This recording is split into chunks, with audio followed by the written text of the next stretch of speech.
అన్నయ్య బట్టల మీద పోయి వెనక పోయి, అన్నయ్య వెనక బట్టల మీద పోయి. ఏ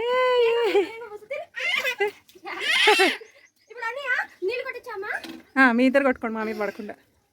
నువ్వు భయంగా దానికి అది తీసి చేతికి.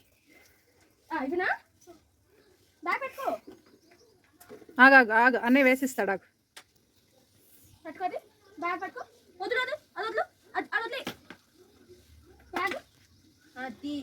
ఇప్పుడు నీళ్ళు కొట్టుకోండి, ఒకరికి కొట్టుకోండి. ఇటు నుంచండి, ఇలా ఇలా నుంచి కొట్టుకోండి. కొట్టు అన్నయ్య, కొట్టు నువ్వు నీళ్ళు.